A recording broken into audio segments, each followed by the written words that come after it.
I just watched the first two episodes of Star Wars The Acolyte, and honestly, mid so far. Don't get me wrong, I went in with an open mind. I had to, since this is about 100 years before any of the lore we know from the movies and series, and I don't know much about the High Republic stuff. I don't know the prominent places besides the Coruscant, of course, and, prominent characters and so on. I'm not going to bore you with a spoiler free section because this is the first two episodes. Not much to talk about besides the plot, the place is, looking nice, the dialogue, and, just overall my feelings on the matter, on the plot, on everything going on. So, with that being said as well, let's get into the plot. For the first two episodes, the plot revolves around an assassin who has killed a Jedi Master in not the most ridiculous way possible. It's very believable. However, it definitely could have been better, especially with how they sort of framed it. But it's fine. It's fine. It's not the worst. It's not like that one Jedi Master who got folded in episode 2, right? I'm pretty sure he was a master. But this leads us to our main protagonist, Osha, not the organization. And Osha is pinned to be the killer because apparently she looks just like her. And for some reason, the Jedi, who is a childhood friend of hers, who came to arrest her, did not, escort her and stayed on the ship where she is imprisoned. The potential person that killed a Jedi Master. Yeah. So with her being in prison, she's on a shuttle with mainly robots. And, the shuttle goes down, it crashes, all the other prisoners escape, leaving her for dead. She survives because, of course, she's the main character. She can't just die in a crash that happened from all the way up in space. And yeah, whatever, right? Yeah, she survived. Who cares? The Jedi, along with her former master, comes and saves her. They realize her twin sister, who apparently caused the fire that killed their entire family and somehow was presumed dead and was seen to be dead but wasn't really dead, might actually be the killer. So yeah, after that they get a tip that one of the four Jedi that was on the planet where the sisters were at originally 16 years ago was attacked recently, and they went to investigate, which leads us to a scene where the Jedi, the person who was couldn't be hurt, had a force field around him, he just couldn't be hurt, but he just willingly just took in poison and apologized for something that, us as viewers, don't know about, of course, because it's too early. So this is just a sort of hint that some other shit is going on. So after he drops dead, because,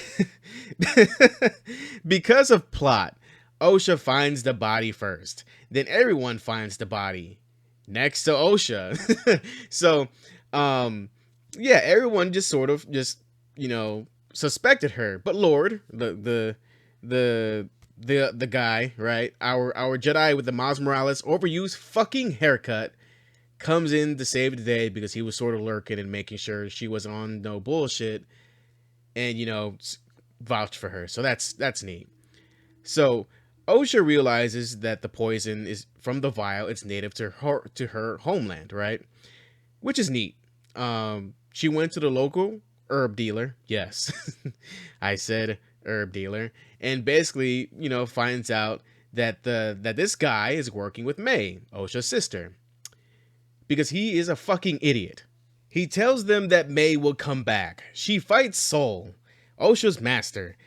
Didn't succeed in shit in that fight because, no wonder she's an acolyte who doesn't even know the Sith who trained her, because apparently he made it so, but still somehow trained her. I guess he just told her to punch rocks or some shit. I don't know what sort of training that would, entail, but whatever, right? She apparently didn't know Osha was alive.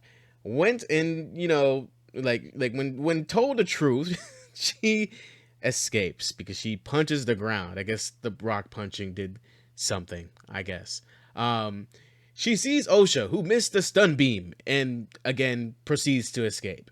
She then targets the Wookiee Jedi, who was one of the 4 Jedi that, were there 16 years ago when all the shit happened. And we see him briefly, and that's That's it. That is what is going on. I know some places. Some people have seen up to episode 4, and I've seen like a lot of mixed stuff. I've seen people say it's great. I see some people say it's mid. I don't really see much about it being terrible. Just mainly like, some issues here and there. Mainly it being mid so far. Um, I've seen one where apparently the choreography is amazing. None of that shit is in the first 2 episodes, so maybe they'll ramp that shit up in the next 2. But if it's anything like, if it's anything like the first 2 episodes, they might just be mid. Again, don't get me wrong. The show so far is kind of interesting, but there aren't really any big explosive cool things going on. The martial arts was neat, but it's the basic master blocking and dodging without effort martial arts scene. And we had 2 of those. We had the one in episode 1 and the one in episode 2. And there hasn't been any saber combat yet. There have been people clutching the goddamn lightsaber. Trust me that. There's been a lot of emphasis on that shit. But we haven't actually seen lightsaber combat. We've seen the first master who died in the first episode swat some knives, but that's about it. When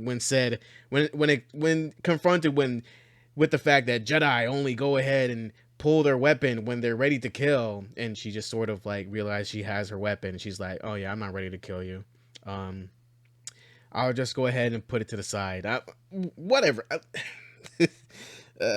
My God. So yeah, that was so much for their fighting. It's better than most fighting that happens, especially like, the fighting when it comes to lightsaber combat. But it's not something I'd say it's amazing. It's all right. I will say though, the sets so far have been pretty good. Give the set creation people a raise, please. Dialogue writers, don't know. It feels soulless half the time. Probably because, due to us focusing so much on the Jedi, who have no passion in their voice, nothing really is developing, just epiphanies and short sentences, short sentence explanations, if that makes any sense. Like, I remember when Lord, I'm pretty sure that's his name, Lord is like, "Hey, do you really think it's smart to have her without her gauntlets to make sure she doesn't do anything, her space prison cuffs?" And Saul is like, "Well, I got the support of the Jedi Council," and basically just shut him up. And that's it. There wasn't no fighting. There wasn't nothing. He sort of just accepted it. I'm like, I, I guess, whatever. And it's similar dialogue is like that throughout the show, but for the most part, when it comes to Soul and Soul is the master, Soul and I can't remember her name, Osha. Their dialogue is pretty decent, especially when they start talking about the past, because they're very familiar with each other. I don't really see that with Lord and Osha, mainly because he's trying to give off this sort of master, goody two shoes, I'm with the Jedi, fuck boy sort of personality. But it's not it's not anything that is truly bad. I'm just like waiting for some actual shit to go on. Maybe it will. Maybe he will have some actual development down the road of season 1. Hopefully. So, yeah, I'm not going to knock anything since it's the beginning of the series, but we will see if it gets better. Outfits and makeup are pretty goddamn good, pretty goddamn fire. Still can't escape that goddamn haircut Lord has. But it fits his fuckboy, high and mighty looking self, not gonna lie. But yeah. I will say that I did notice how Osha has a similar entry to the Order to Anakin, an older child taken to the Jedi Council to judge whether to train them. I wonder where they got that from. Again, looking back, Lord is just a fucking dumbass. He really just put a potential Jedi killer on a ship with just bots, nobody to really stop her, I guess. Doesn't know if she can still use the Force or anything, or if she's been training or not, right? Apparently killed a master and thought, let's just put her on a droid transport ship. Smart man. Smart. Um, Coincidentally, Osha has an interest in fixing and mechanical stuff because she is basically just like a ship tech. She just goes ahead and fixes the ship, a job that is apparently very dangerous. So, yeah, very similar to somebody who also has an interest in that sort of stuff, I suppose, right? Although she seems to really enjoy her life outside of the order and is content with it most of the time because, of course, the plot is making her very uncomfortable because of the things that's going on. But I do like the dynamic between her and Soul. That's pretty much it. I don't hate any of the characters. I'm just sort of just accepting them in this series and just waiting for them to either get better or worse. So far, nothing in my eyes has been lore breaking or anything yet. The Sith, I suppose, that made May an Acolyte, I guess, made sure that she doesn't have any sort of signs or hints that she was trained by a Sith or Sith-like or have anything really Sith-like to do with her or anything. She was just trained in, I guess, like pseudo Jedi techniques that the Sith sort of like put together that that he thinks or she thinks a Jedi would use in sort of a technique sort of way, I guess, to sort of fool them. I don't know, but this brings back back to Soul, who I'm just looking at him like, please just think for the love of God.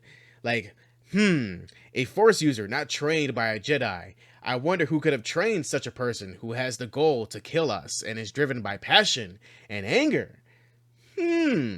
It's a bit odd questions aren't rising because of this, but maybe they will during episode 3 and 4. And again, let's reiterate that apparently there hasn't been any signs of anything Sith-like for 1,000 years, or like there hasn't been a sighting of a Sith for 1,000 years, right? Since, they were all apparently killed off, but we know they were around in hiding because, we know as the viewers, but the Jedi didn't know until Darth Maul showed up. So either someone is lying or keeping secrets, or did the council or the people involved just omit or, not even discuss any of these details? Or did they all just die? Did all the relevant people who knew the Sith might be around just die? And, the Sith is just out there doing whatever they need to do until it gets to Palpatine and the rest. So, hopefully that they have a good cover as to why this information wasn't shared or even known, that all the tracks of the Sith were covered up so good that no one even knew they fucking existed even during this whole sort of little debacle. So until the series ends, we shall see. So far, the series is a 5, but if I want to be generous, a 6. It isn't dog shit, but it isn't glorious either. It's moderately interesting.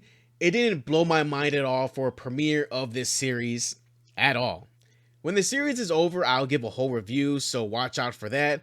Or if something fucking ridiculous happens, I'll let you know. Now, closing the video, I want to know, did you guys watch the first 2 episodes of The Acolyte? What do you think? Do you agree with what I said? Do you disagree? Tell me why, and let's discuss in the comments below. Thank you so much for sharing your opinion, if you do, watching the video, and supporting the channel. Love talking to you guys in the comments. Hope you guys are having a great day. Stay happy and healthy mentally, emotionally, and physically, and see you guys later.